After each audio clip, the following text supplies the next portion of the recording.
Hey, welcome back to Builder Funnel Radio. In today's conversation, I actually have two marketers with me, Sarah Titus and Marissa Roden of Eastbrook Homes. They are in West Michigan. And we kind of cover the gamut today, but we definitely dive into tactics. We talk a lot about event marketing. These two spend a lot of time and effort on events, and it does really, really well for them. And then we also talk about some tools and technology and how they stay organized running so many events across so many communities. We talk about automation and some things that can help you save some time. And then we wrap up by talking about video and what they're doing for video. And so I think you guys will really enjoy today's episode. Like I said, we cover the gamut and we go deep into the weeds, so you'll walk away with some great ideas and some tactical advice. So stay tuned for episode 63 with Sarah and Marissa of Eastbrook Homes.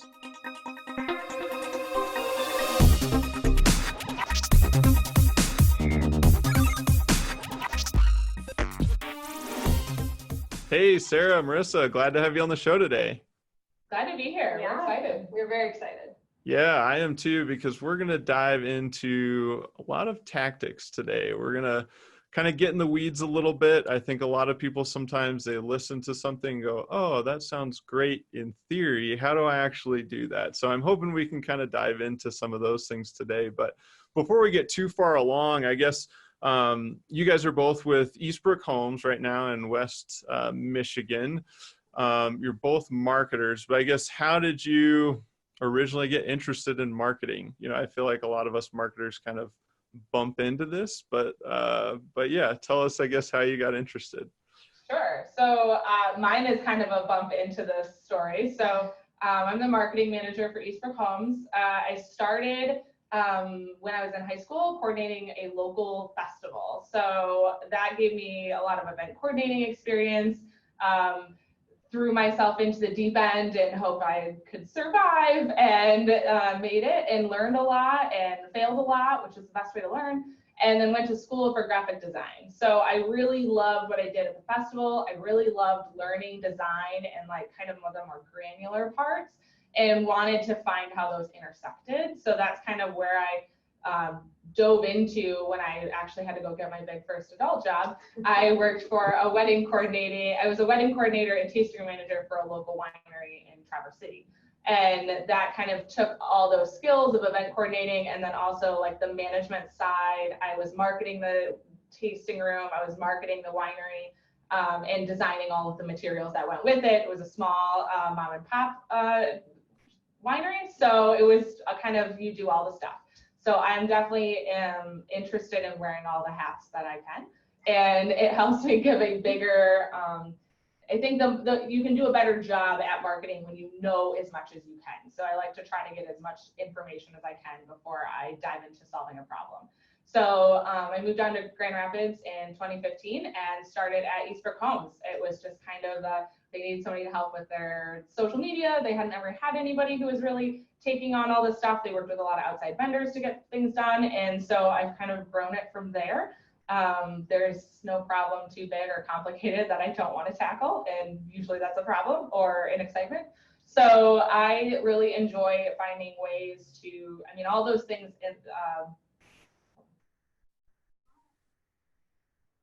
I find that all of those experiences actually come back to experience itself. And I really enjoy building an event or a marketing plan or selling a product about experience. So weddings are experience, events are experience, homes are an experience. So I enjoy taking something that is one of the most important decisions somebody's ever going to make and build something beautiful out of it. So that's kind of the challenge. You're taking this really big thing that if you mess up could like ruin somebody's life for a day. And so it's a lot of pressure, but it's such a huge reward. So that's kind of it in a very small way marketing, but all of those things together I find has made me a strong marketer of knowing there's a lot of empathy built into marketing. There's a lot of details that are built into marketing. There's a lot of experiences built into marketing that don't involve just going to school. So while I took some marketing and advertising classes, I definitely think that Failing at an event taught me more than it needed to. Listening to somebody be frustrated helped me learn more about doing successful marketing than learning in a classroom. So I was more of a hands-on marketing, and Marissa has a much more, I don't know, it's a more much of a more direct, professional yeah, way to go. So I graduated from Calvin University about a year and a half ago, and started with Eastbrook as my first job. And so I'm really interested in strategic communication, which is what I majored in, and kind of the writing portion. And so I like tackling projects that involve content writing and how to communicate messages that can be complicated, like a building process, and simplify it for people to understand. I also love creating social media posts that are fun and engaging, whether that's with videos or just written descriptions for listings. So basically anything that involves writing and content strategy, email marketing, I'm all in. And that is what I love most about marketing. She's very good at it. You're good at all the other things. We make a good pair. And so together, yes. When I was looking for somebody a couple of years ago to hire, I finally got that approval that I so desperately needed to expand what I was doing. It was something outside of what Eastbrook had ever done. They didn't have a full marketing department or like multiple people doing something. So I really had to work at explaining how different. I'm sure other marketers will get this. There's so much involved in marketing that go unnoticed or unknown because that's good marketing. It's kind of, I went to school for design, and that was what they say about design. You don't notice good design. Good design is something you don't notice, and you shouldn't notice it. It's supposed to be seamless. So that's kind of marketing. Our own fault is that it's so good, and when you do things really seamlessly, nobody knows what you do. So Marissa has been a great addition for us to really boost the social, which we'll dive into some of those tactics. And that's kind of where all the challenges came, was how do I go from being one person with all the stuff in my head, and now I have to bring on a new person, train her, and she doesn't have experience, which actually probably worked really well for me because she has a blank slate. I could just say, these are all the things I like to do. Tell me where I'm wrong, or does this make sense? Because I've only ever done it with myself. So maybe I'm missing something, or and then leadership, leading a team of one together through a very complicated process that has so many moving parts. So yeah, I think thanks for sharing your background. I think in marketing, it's good that you like to wear a lot of hats, because there's just so much to do, and there's always more you can do with marketing. It just seems like it's an endless stream of activities that we could be working on. And so often the challenge is focusing it down and choosing on what's going to be effective. But you guys both talked about a couple of things that were interesting. We actually just got back from our annual trip to the Inbound conference in Boston. And one of the things that they emphasized was they're seeing this shift from companies trying to find a product market fit to an experience market fit. And they talked about a lot of companies that make the buying experience and the experience of using the product seamless, frictionless, and almost like you were saying, you don't notice it, but you feel like, oh, this is how it should be. It's so darn easy. And so hoping we can kind of dive into a little bit of that today. But before we get too far down the road, I guess tell us just quick snapshot of Eastbrook Homes. What kind of product are you guys selling and where, and then we'll kind of dive into the marketing, the good stuff. Perfect. So Eastbrook Homes is a semi-custom, semi-production builder in West Michigan, Lansing, greater Lansing area of Michigan, and then actually Auburn, Alabama. We have a small division down there. So we build homes for move-up buyers, first-time buyers, move-down buyers. We build condos, single-family, townhomes.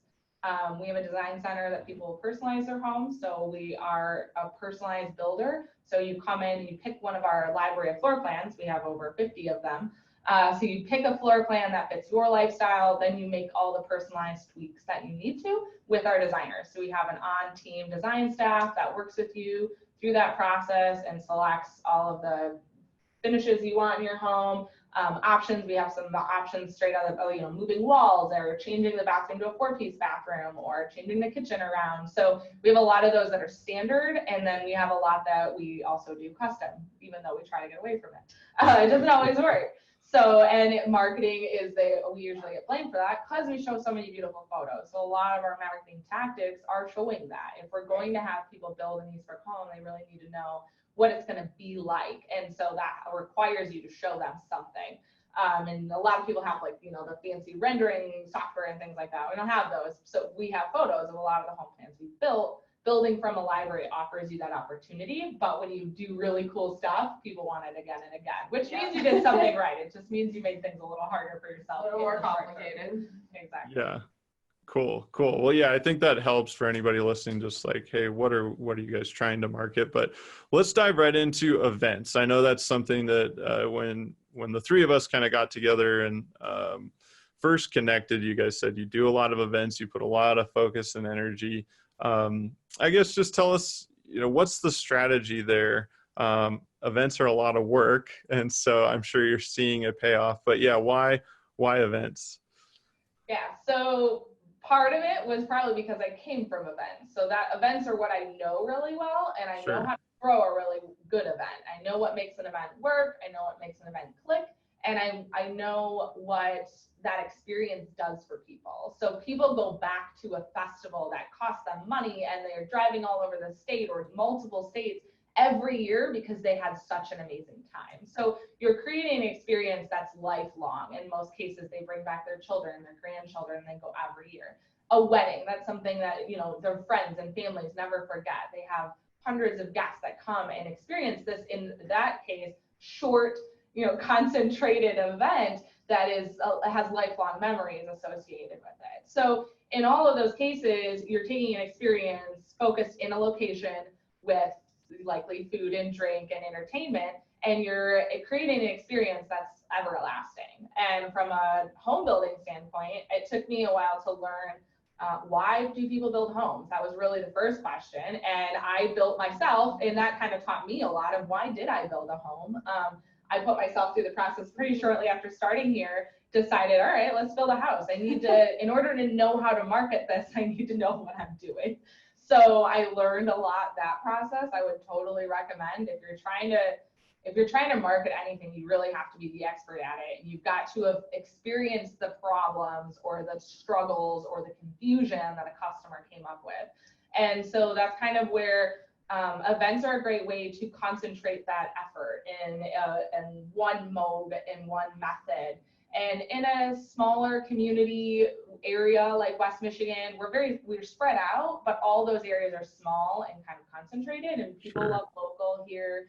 People love to be entertained. There's a lot of events, so there's already a built-in market for going to an event and making it free. We're not trying to make money off of our events. So obviously they're all free. We have got food and drink at all of them. It's always a fun time, and they're open to anybody. So the great thing is it gets people in your door that you might have not seen. It gets people who are interested in Eastbrook but aren't really ready to make the leap. They're still shopping around. It gives them a call to action that's not salesy. It's come out and enjoy a food truck with us, or come out and have some ice cream, or come out and enjoy this nonprofit we partnered with. We really try to switch up our methods, switch up our call to action, switch up the reasons we're doing events, and we actually put a lot of that back on our sales team. We have an amazing sales staff here, a combination of internal and external sales. So some work directly for Eastbrook, some do Eastbrook and outside sales, but all of them are in charge of their events. So they are owning that community, they're owning that home plan, they're working as a team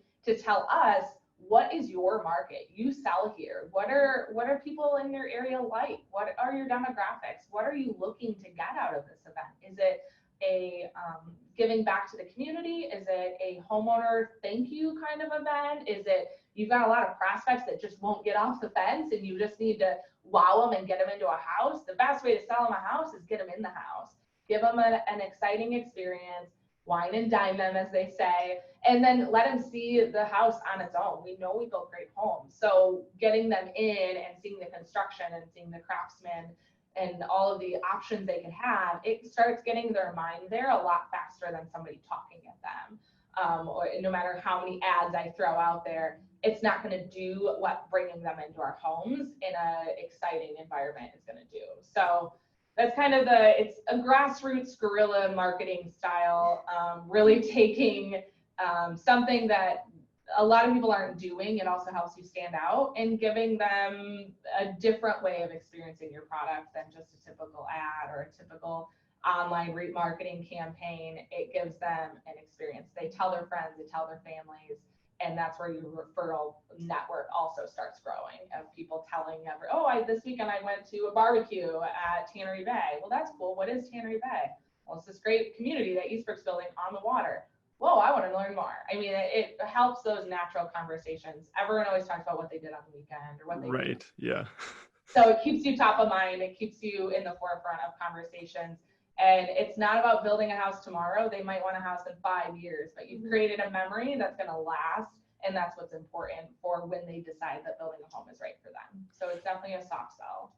Yeah, and it's a very, what we would say here at Builder Funnel, a very inbound way of doing marketing, which is, hey, we're going to create some value up front. And we know that you may be ready today, but you may not be ready today. It's the same if you create an educational blog post or a video that just talks about the home buying process. You might get 200 people to come read that blog and none of them are ready today, but they got some good information from you. It elevates your brand. They start to, you earn some trust with them. And so it just does that, I feel like, at a deeper level because you have that personal connection in real life, not just on the internet. And so I guess I'm curious, what are some of the themes for the events? And then how do you softly tie in, oh, check out this model? Or do you not even focus on that and you're like, just come enjoy some music and eat and that's it? And then you just got signage and branding and that will do the trick.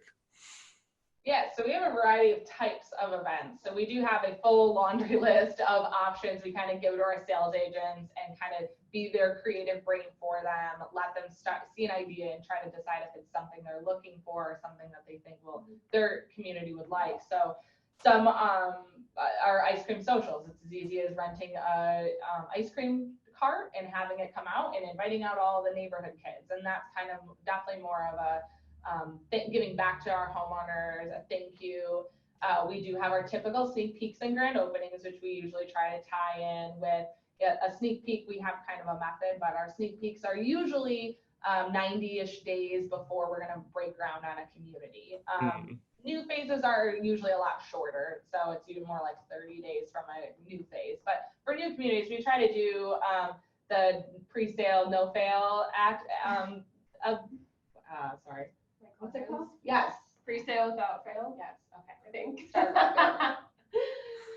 So we do sneak peeks and we try to use the My Clients pre-sale, no fail, or no fail pre-sale, and having the sneak peeks prior but really making them an event. So we just had one the other day that we hosted in our design center, which was a new way of doing it, try to add a new flair each time. It's for a new condo community. Right now it's obviously a bunch of dirt. It's not very pretty. So we took the approach of bring them into our design center, let them start touching the granite and the cabinets and give them some wine and some cheese. And we had 20 couples show up for that. And we had none. And then we had 20 prospects just like that. So we did some video promotion. We did some online promotion, but it was just an event. It's targeted call to action to get people out to learn more about something. Yeah. And then your typical grand openings where we do really big, lots of food, lots of drink. We invite, dignitaries, local dignitaries, things like that. So we do your typical events, but then we also do things like summer picnics, invite out prospects. It's a great way to get prospects into a neighborhood and kind of meet who their neighbors are going to be and say kind of a pick your neighbor style. Come out and learn who your neighbors are, what they like, what they don't like. And then we do really big events like our tasting tour. So we turned 50 3 years ago and started. You don't look 50, yeah. Thank you. We turned. I just became a father, so the dad jokes they pop out. You can't help it. So. You create a good dad joke. Yeah. So anyway, you guys turned 50. Eastbrook Homes turned 50, And our CEO, Mick McGraw, he didn't want to do a gala. He didn't want to get all dressed up and stand in front of people and talk about, here's what we do every day. That didn't seem exciting to him. So he kind of tasked me with finding a better way to celebrate. And we were doing events. We were still struggling at them. I was still trying to figure out what was working, what wasn't working. I had come from, as I said, the wine trail, and they do these like pairing events where you buy a ticket and you go get a food and drink pairing like at each of these wineries, and people go and spend the weekend. They do it like Friday, Saturday, Sunday. And I wasn't looking to sell tickets for it, but I was trying to get people to come out and see multiple homes, multiple communities. Look at how many communities we have across West Michigan. You could drive to all of them in a matter of hours. So we started pulling together some ideas.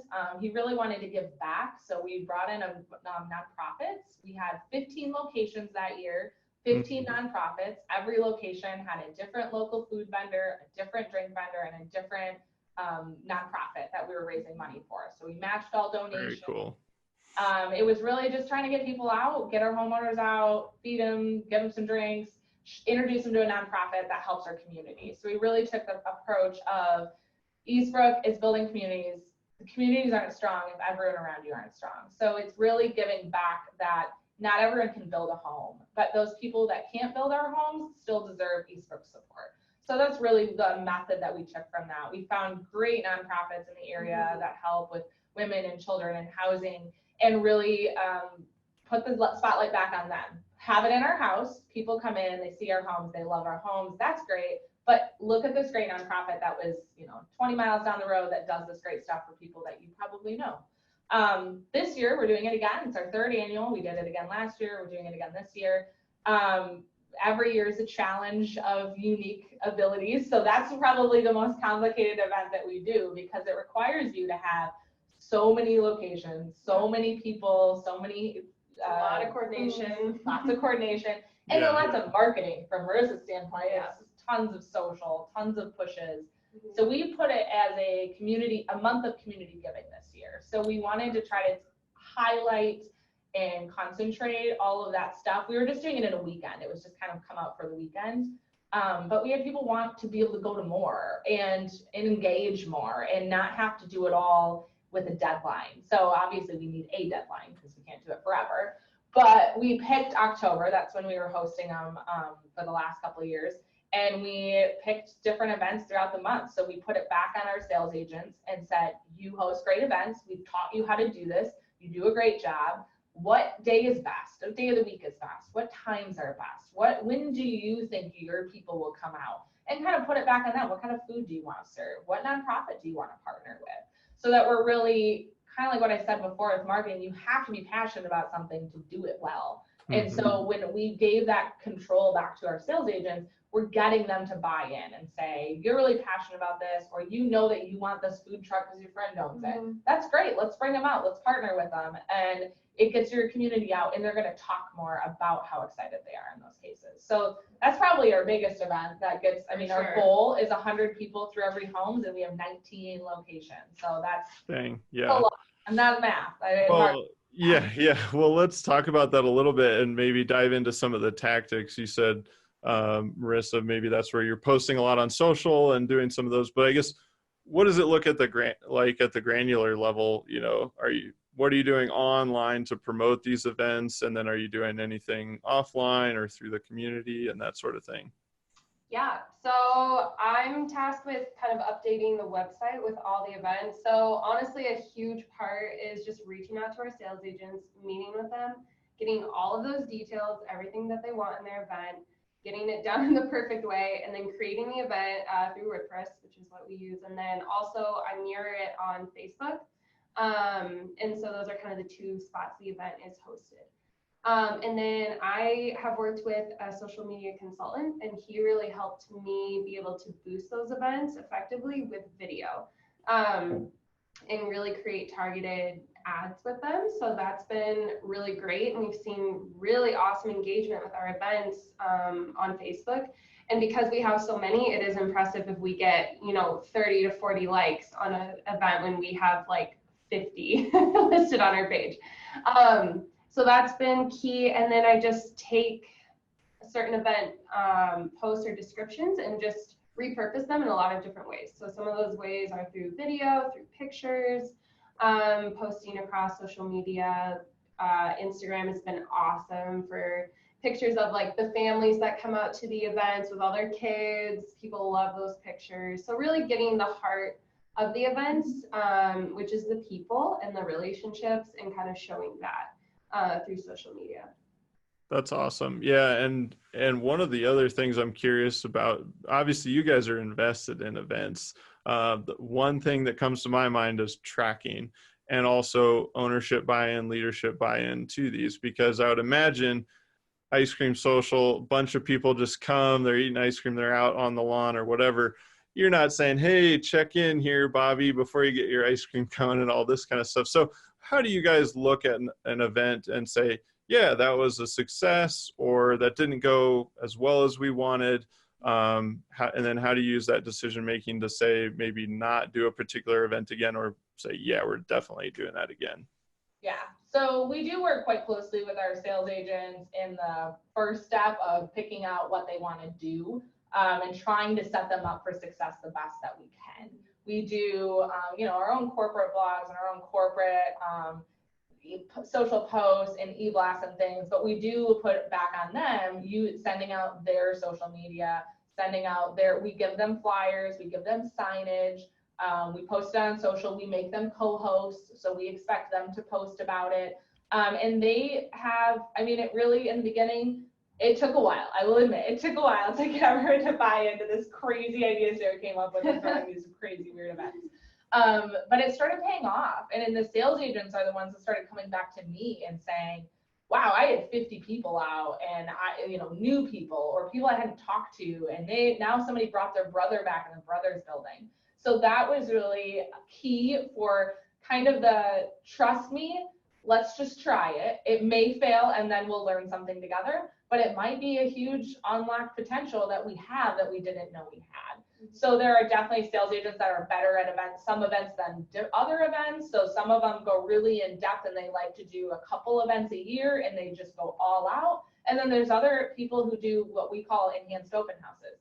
It's just during your open house hours. It's a Saturday or Sunday 1 to 4. But you're going to have cookies there, or you're going to have brownies, or you're going to have cider from the local cider mill. That's an event. You can market that. We can make you a flyer. We can put a sign out. You can send e-blast, and it's a reason to come to an open house other than, hey, I'm sitting in this house and I'm bored. I'd like you to come. Right. Or to talk about. And that was really helpful, I think, for them to have something more than I'm sitting here again. It's hard when you're sitting in your own world and you're sitting there day in and day out in a house that maybe nobody's coming into, that you can't get traffic on, and they get frustrated. And so it's kind of a great release from a frustration standpoint of, okay, put your effort into this thing. Let's see how many people we can get. And then also knowing that if you're throwing something like an enhanced open house, 2 new couples coming in is a huge success. That's double what you didn't have before. So tailoring what you expect out of an event before throwing it is really key. That because we threw some where it's like, oh, we're gonna have hundreds of people, and then you have 4, but all 4 people bought a home. Well, that's a huge success. But we didn't know that going in. We were expecting a mass turnout, and instead we got 4. So like our building 101s are a great example where we did these. We call them building 101. And our sales agent and our construction managers are there to answer questions. So we invite anybody and everybody out, come ask questions, we'll talk through the process. It's not as, attractive as maybe I get free ice cream. Mm-hmm. There will be sandwiches, we'll have drinks, but it's gonna be more educational. And educational doesn't get as many bodies in the house. Totally. But it's serious bodies. That quality. It's quality over quantity in those cases. But they buy, and that's what the first couple sales agents that did it come back and I go, I had 2 people. This was worthless. I'm so mad about it.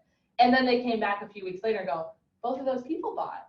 I'm doing this again. I want to do more of those. So it's kind of like they have to see their own success. And the thing about events is you didn't know that they came out unless you asked. So on the sales agent side, it's asking, how did you hear about us? Have you been out to any of our events? If you haven't, here's one coming up in 2 months. You should come out.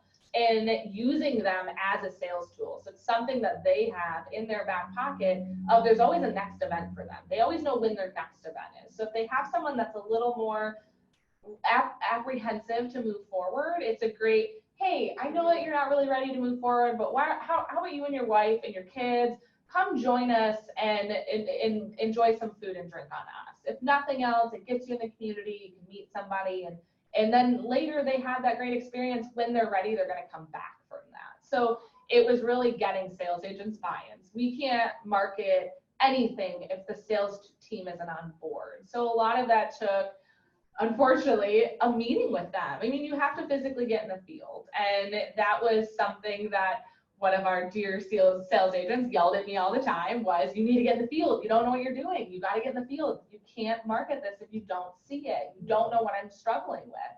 And, you can say what you will about the sales team. They're right. We don't know what they're going through. And the only way you can solve the problem is if you know what it is and all of the depths of that problem. And so, sometimes it's like, well, you didn't send an email. That's why you didn't get anybody out. Let me show you how to send good emails. Let's sit down with Marissa and find a way to write great content, or let's sit down and take some photos. Did you just need some photos? Trying to figure out, each of them are so different. They're each such great people that want to do well, but they're not marketers. So it's really bridging that gap between sales and marketing and making sure that what we're putting out there as a marketing team is what the sales team is selling. And that requires us meeting. So we meet quarterly with all of our sales agents in person, sitting down with them, minus unfortunately our Alabama team. We have to do that over the phone, but someday. Road trip. Exactly, road trip. So it's really getting sat down with them and kind of seeing where the conversation goes. What was your struggle this month? Or who are your buyers? What was the last problem you had? And they totally could be things I can't ever solve. But sometimes they are well, they couldn't find this home plan. Well, let's look, let's see why. Did you know that this home plan was there? I mean, we have a massive website. Our prospects usually know it better than all of our internal teams, sometimes including myself, and I make the thing. So yeah. There's so much out there, and you just never realize how invested a buyer is until they buy. But all the way up until they bought, they still were invested. You just didn't have those buying signals you expected or that somebody told you should see. Yeah. So it's really those one-on-one conversations that are time-consuming and harder, but they give us the best return on investment. So when they're done with their events, all of our events on our website do have an RSVP form, and people can fill it out and enter their email address. So we are gathering leads. So that tells us how many people signed up for an event. So if you got 60 RSVPs, that's 60 emails you may or may not have had that you can now email for the next event. So that is one measurement that we use. We always email our sales team, or they email us usually, telling us what they had. How many people did you have? What do you think worked? What do you think didn't work? And then we track it, which we'll get to in Trello. We track all of that in Trello, so that when that sales agent comes back and goes, hey, I really want to do this stud tour. Well, how was your last stud tour? Well, I had 2 people. Did they buy? No? Well, then maybe let's try something else. Let's look at the repertoire of events that we've done and see if we can find you something more effective, and really helping them through that process. Totally. Yeah. What's that? It takes us out, so I've had a lot of people, a lot of other companies talk about, well, events are so hard, and you kind of mentioned it in your answer or in your question. It is really hard, and they do take a lot of time, but they're worth it when you put in the effort. It's kind of like, where do you want to put your effort into? And once you get a process, so we're very process oriented, which we'll get to all of our tasks and how we get things done. Once you get a process and you failed a couple times and realize it didn't work, and then you succeeded a couple times and know what you like, then it helps you move down that path. And we've just found it helps us from all facets, from our customer for life philosophy, where when somebody buys an Eastbrook home, they're always, next time they're in the market, we want them to come back to us. Somebody who builds is likely to build again, trying to build that repertoire for people. Yeah. I think there's a couple of good insights in there. I mean, one is just coordinating with the sales team. And I think, there's a long history of, sales and marketing butting heads, and really it doesn't do anyone any favors. I mean, the sales individual that kind of called you out, like that's good communication to you saying, hey, I need you to put yourself in my shoes, but then you can also educate them on what you're dealing with on the marketing side. And the more communication you have, then you can start coordinating with force rather than, because like we're all trying to get some revenue at the end of the day. Like you guys are trying to get leads, they're trying to close the deal, but it's all moving in the same direction. So I think that was a good insight. And then also it sounds like you can't kind of put half-hearted effort into the event. It's like, if you're going to do it right, you know, make it an experience, as you spoke to earlier. So yeah, that's awesome. And I think a lot of people listening, they're going, yeah, I could never get buy-in from sales, or, you know, but you made some good points in there. It was like, you got to try it. Let's experiment. Hey, if it doesn't work out, like, sure, we'll learn some things and we can move on. But what's the harm? You're already sitting in the model, you know, let's just put some excitement around that. But let's shift gears. I feel like we could talk about events probably for a couple of hours. And so I want to make sure we get to a couple of other things.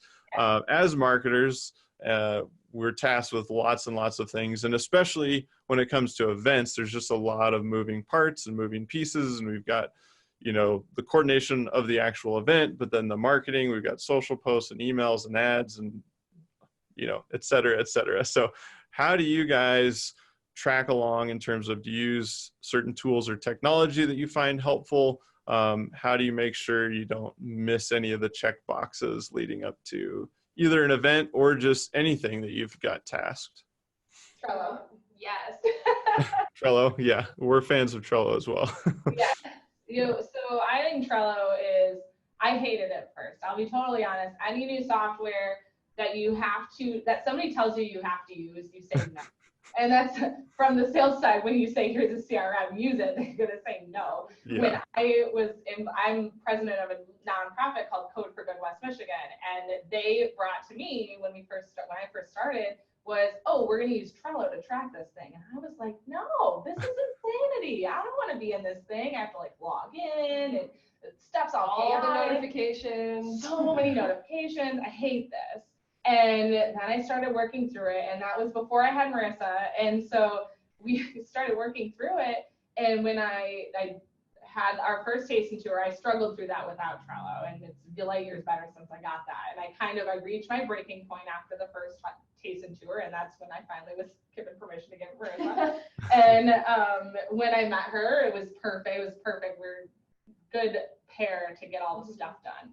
But when I was like, okay, I'm gonna bring somebody on, how do I share my brain with her? I mean, that's literally what I needed to do. I need to just download my brain and put it in hers and do the same for her, so that we're not stepping over each other or duplicating the same things or confused or like emails back and forth that could drive you insane with your inboxes.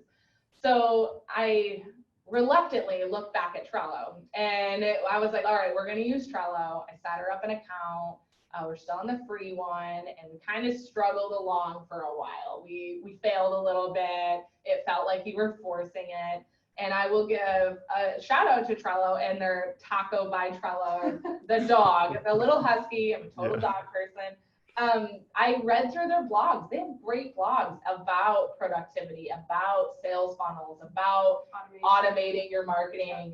And I spent 3 hours one evening after everyone had left the office. I'm sitting here late at night reading these ridiculous blogs, way too many of them, and I sent Marissa probably like 30 notifications. Probably 30. Great, yeah. And said, hey, this is a great article, send. Hey, this is a great article, send. It's so unaffected.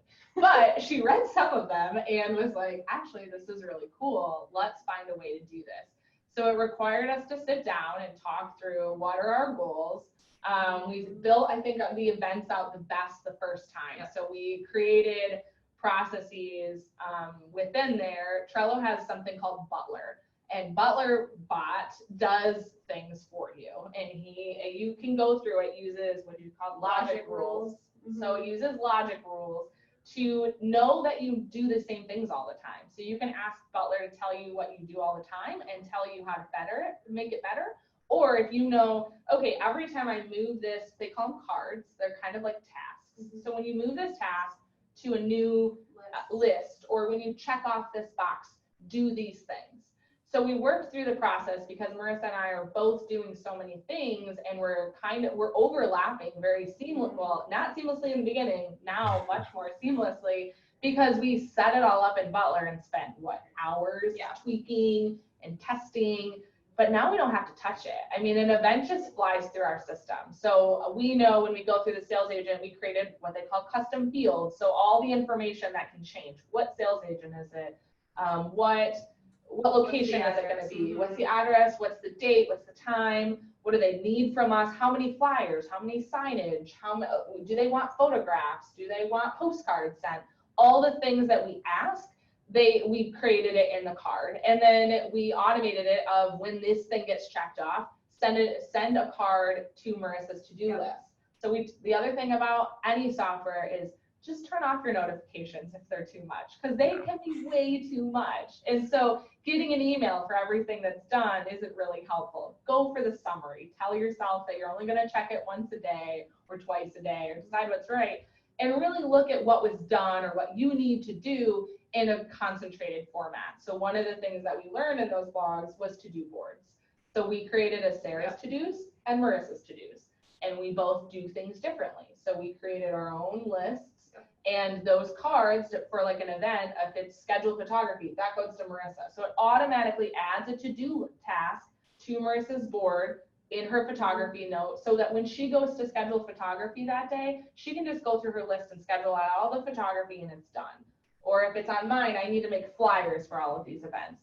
Okay, well, when I decide to open up InDesign and dive in and make a bunch of flyers, I just want to do them all at once. I don't want to keep, going at each one at a time, because that takes a lot of time. I mean, it's really about trying to find a way to seamlessly, efficiency and effectiveness together are what makes you successful. So you've got to be efficient, but you also have to be effective. So just because you did something fast, but it was wrong, you have to go back and edit it, then it's not effective anymore. So you've got to find the working well between efficiency and effectiveness. And we implemented to-do boards, and I think Marissa can talk too about to-do boards and how we're in them every day. You see your today, we implemented like what you do today, what you do this week, what you have to do next week, to try to get a view of what's coming at you before, so you don't always feel blindsided. And then we had to learn to say no, which is very hard for both of us, and send us an email. So our sales agents have to send us an email when they're making a request. And then Trello has a great Outlook app. So we use Outlook internally. And it has a great plugin that when I get an email, I can create a Trello card. And if it's a website update, it's going to go to website updates. And that's going to get done at a certain time of the week. I'm not going to just make an update because you signed an email, because there's things that need to be done before that. And so it's really prioritizing, which is really hard. It's not very fun. And it's hard because you have to tell people no, and people don't like that. But you're much more effective when you can learn to say no, when you can organize your brain, and we can organize all those to-dos. It gives you a perspective of how far out you are from getting something done, and give realistic deadlines. I'm notorious for saying, I'll totally get that done this week, and then working till 7 o'clock on a Friday to make sure I get it done, because I can't not get a deadline done, but I shouldn't have set the deadline for Friday, is kind of what you learn from that. For those of you listening that aren't, productivity nerds or automation nerds, like, we love this stuff because it saves us a lot of time. And like, as marketers, we're always obsessing over like, how can I save a few steps? Or like you guys were talking about the butler, like, I love that part, just because there's so many things that you'd literally just be clicking and recreating tasks and doing all these things. And so as marketers, we have to find these efficiencies, and the technology's out there today. So, but yeah, Marissa, what other kind of tools and tech are you guys using internally to either get more done faster, or stuff that you just think is really cool in marketing right now? Yeah, so I use 3 main ones, Hootsuite, Later, and then Mailchimp. So a lot of them, I mean, those are pretty big names in the industry, but Hootsuite I use for Facebook, LinkedIn, YouTube. They cover Pinterest and Instagram, but I use Later for them because I feel like they just integrate better.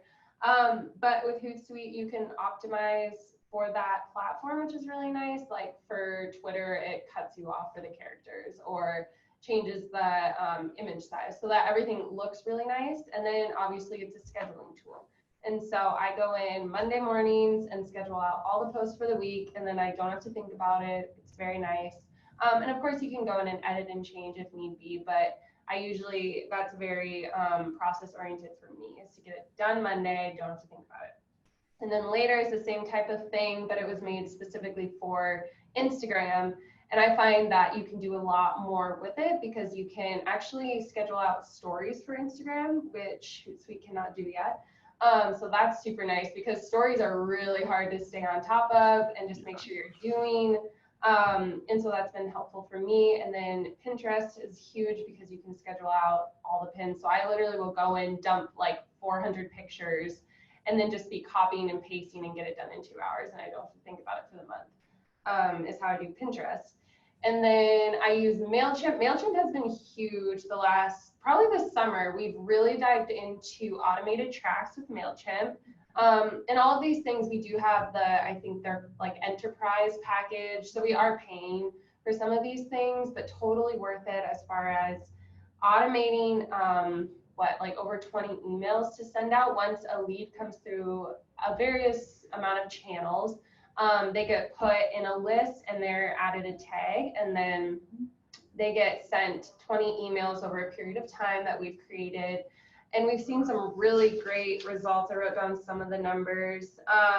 We have a 32.9% open rate. Sorry, I said that wrong. 32.9% open rate, and the industry average is 17.1% open rate. And so we've been seeing some really good traction, really good click-throughs.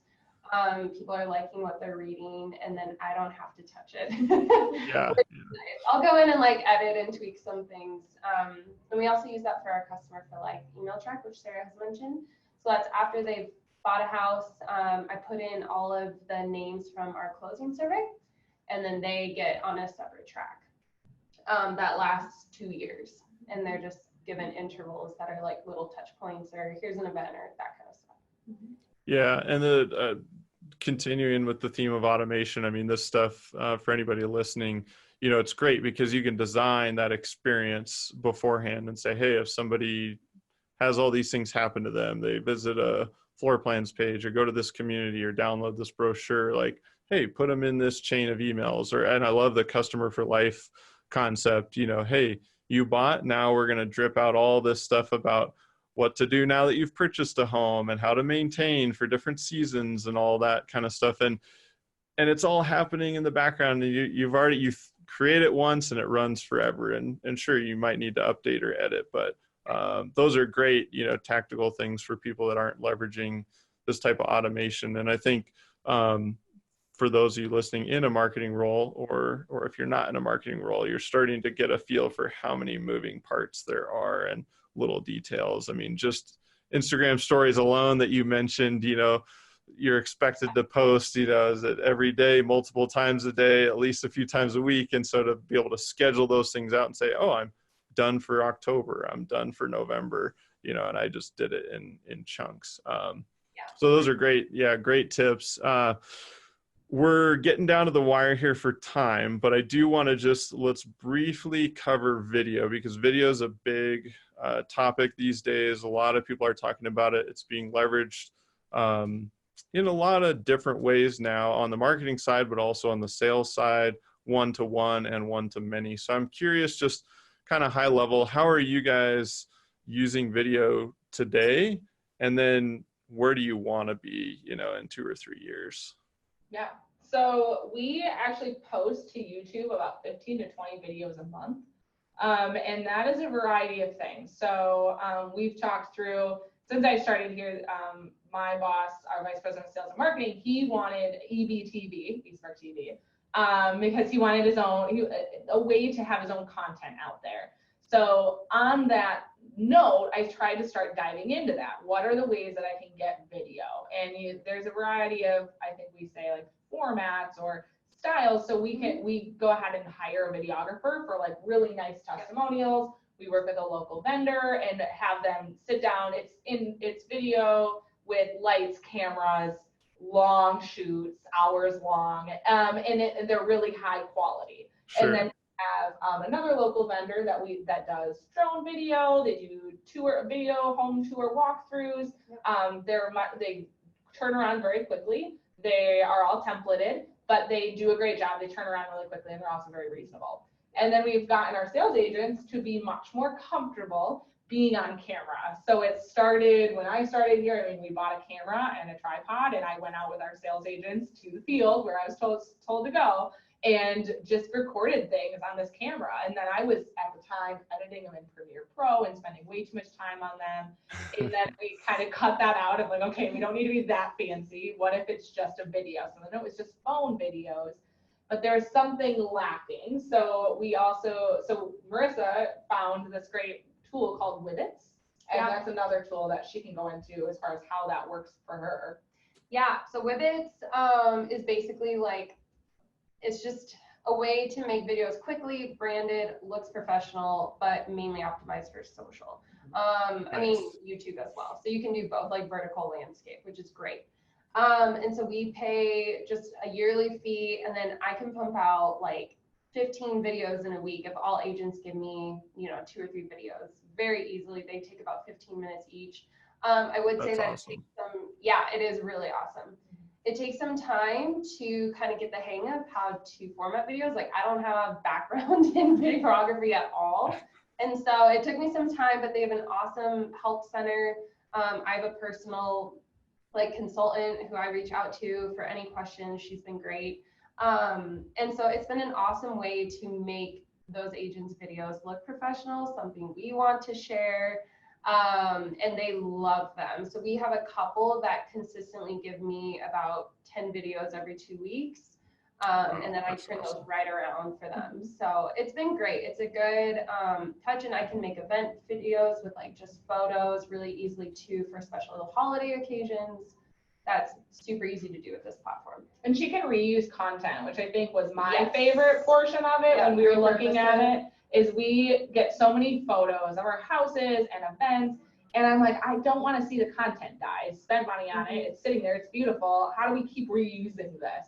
So she's done an amazing job of finding, making an Easter video out of like cute things that we've had at one Easter egg hunt, and now we can always make an Easter video because we got really cool photos. Or we have a summer picnic. We can send that video out and show our homeowners. Or we've done homeowner highlights where we go get photos of their home, and then we can keep making that content in different ways. So it's kind of taking the stuff you've already paid for and repurposing it. So we've done that with video. So some of those really fancy videos that we made, we can go and cut them and make a whole new video out of it. So Tasting Tour is a great example where we don't need to go refilm it each time. We can take an interview and chop it and then put a call to action at the end for this year's Tasting Tour. So that's really been helpful from a efficiency standpoint and effectiveness of making sure the videos are up to date and have great stuff, but you're also using stuff you already have on you. Yeah, absolutely. And I think it's a good point.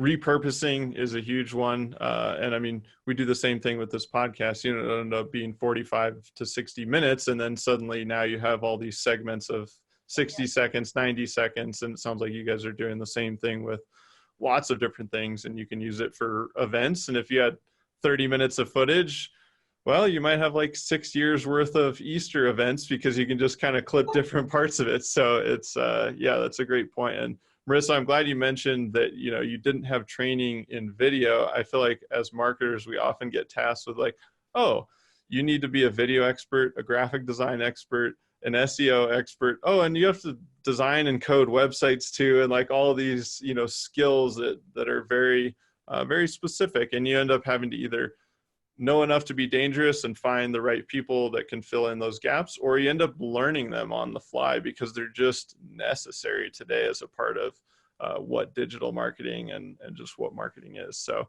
Another one we use is Canva. Yep.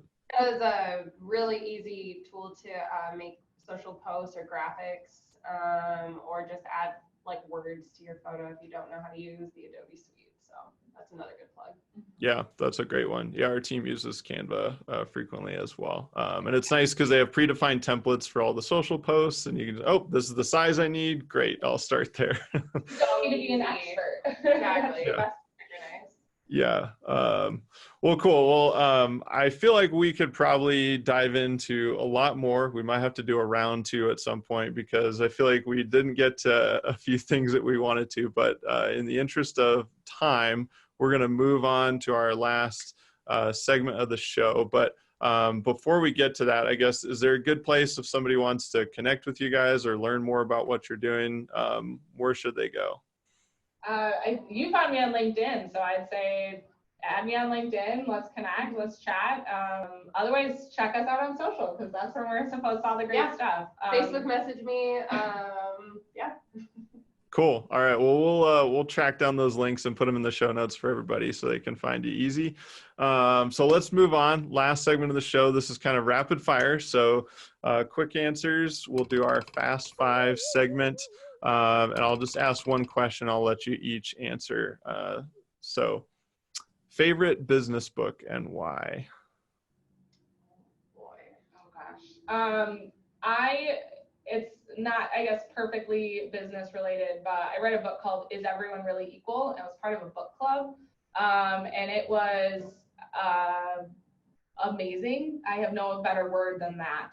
It really explains humans and all the different things that you don't think about as a person in society that has your own set of privileges. So it takes on so many different facets and really helps you, I think, from a marketing perspective, understand that you have millions of different people you're advertising to every day. So there's no perfect thing. And we like to get stuck in the, like, this is our demographics. Not that you should just specifically market to one person, but being aware that you want multiple messages, you want multiple content, you need to speak in multiple ways or show things in multiple ways to reach different people. And you have to be aware first that there are people out there that are different than you. And so I think that was a book in general that was good. Cool. Marissa? In general would be Cialdini. Is that how you say it? I I forget the book title now. It's like Influence. Influence, the Powers of Persuasion. Yeah. Robert Cialdini, I think it is. Thank you. I totally butchered it, but no, that's okay. Yeah, I probably messed it up too, so we'll just roll with it. Sorry to say anything. No, that's a great one. It is. I mean, it just teaches you basic principles about how to influence people into different strategies, techniques, not manipulate, and he makes that distinction very clear, but just like using just a lot of different tactics, which is kind of underlying in marketing. So yeah, those are great. We'll make sure to link those up. All right, so who is the most inspirational person in your life? Gosh, these are so hard. Yeah, these are hard. I can go. Okay. So this is gonna sound really cheesy, but honestly, my husband Austin, and specifically for business, his mind works like that. He's a sales engineer, and so he's really helped me understand more of the business side of what we do, because I like to be more the creative and the writer. And he asks really great questions. He's a great, challenging person for me in a good way, and so he inspires me every day. That's awesome. Very cool. Make you cry? Yeah, almost. So I guess mine is going to be kind of like how I got where I was. I'm going to give a shout out to teachers. My teacher that I had in high school and then a professor I had in college. I grew up not in a great home situation all the time. And so I didn't think I was going to go to college. I didn't think I was going to. Success wasn't something I knew anything about. I hadn't seen success. I didn't know what it looked like. I didn't know how to attain it. And the two teachers in high school, one kind of sat me down and said, no, you're going to go to college, pick out a class, like do that right now. And it was pressure. I guess that's why I like pressure. So I did. I sat down and at first I thought interior design. So it's very fitting that I ended up in the home building industry. And I went to school for 2 years for interior design and then moved over to graphic design. I wanted to do more than just one space. I wanted to make spaces design. So graphic design was a better fit for me. And then my other teacher in college is the one who got me at the festival and put me into the job I had. 16 years old and running a giant festival with over 100,000 people in attendance.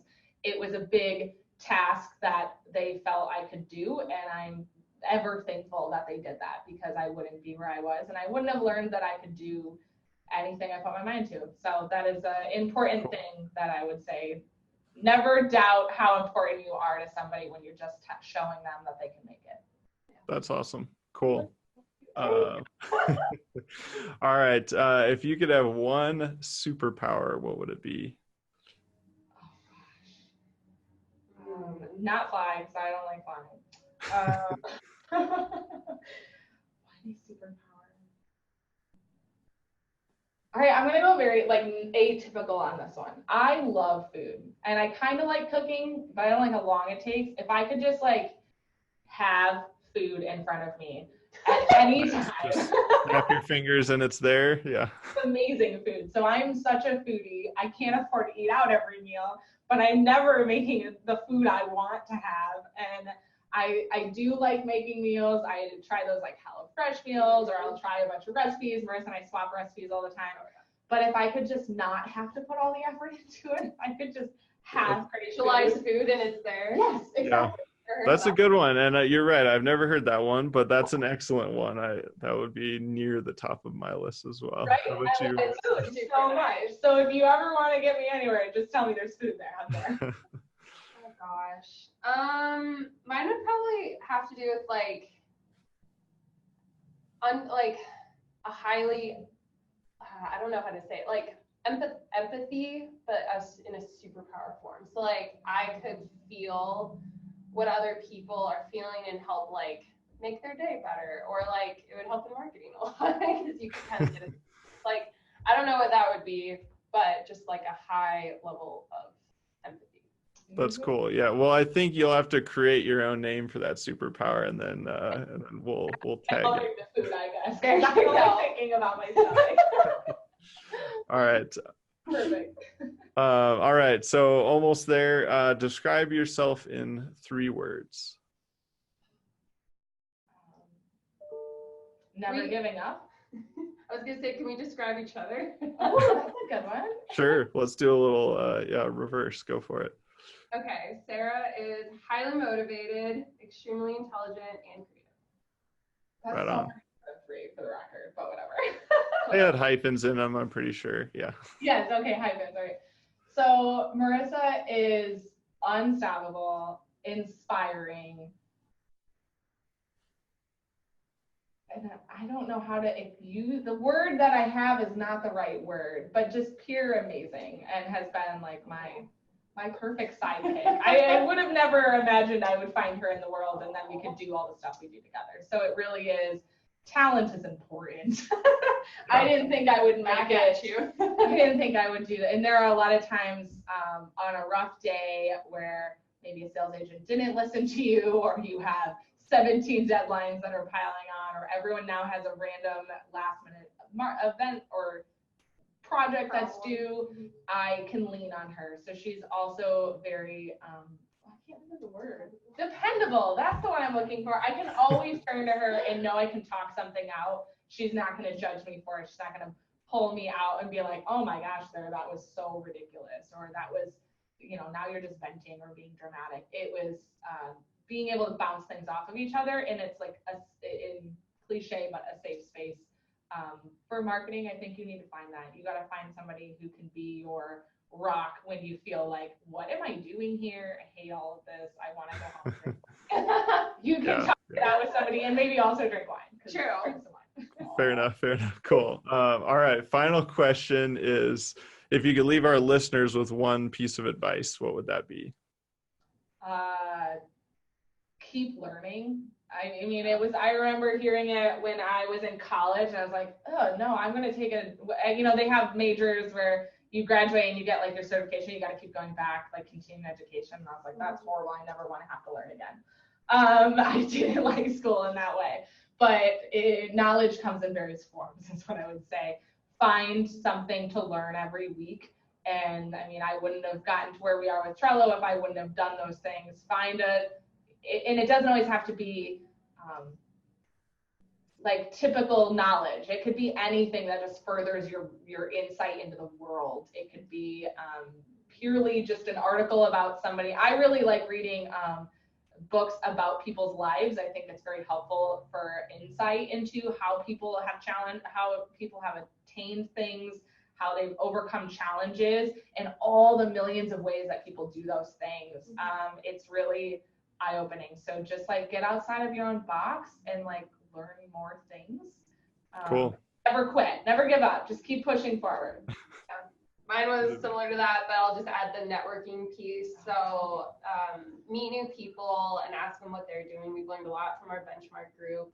And that's been really key. Or just going to Zillow conferences, go to conferences if you can. That's been super helpful with just inspiring new ideas and making us think outside of our box. And if you ever get the chance to meet Marissa in person, she is a ninja conversationalist. Her and her husband together having a conversation with them, you're like, how did that happen? They ask the best questions. The conversation never dies. They are ninjas at it. So That's good. a good skill to have. Yeah. Cool. Well, Sarah, Marissa, this has been awesome. Thank you both so much for joining me today. I think we had a lot of actionable things for people and a lot of things that will hopefully get people just thinking, oh, how could I do something similar or do that in my own way as it applies to my company? So yeah, thank you both again for joining me. Thanks for finding us. Yeah, for featuring us. We appreciate it. Absolutely. Hey guys, I hope you enjoyed today's episode with Sarah and Marissa of Eastbrook Homes.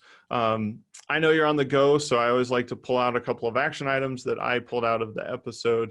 And there were a couple of things that stood out to me. One was around events. So if you're doing events, I think the action item is, can you get sales and marketing more aligned with your events? Get everyone's participation in promoting the events and put a little more muscle behind them. Because I think sometimes we go, oh, we put all this effort into putting on the event, but then we forget to market it with the same energy. Or vice versa, we don't put all the energy into creating the event and the details we want, but then we market it, but maybe the experience isn't what we wanted.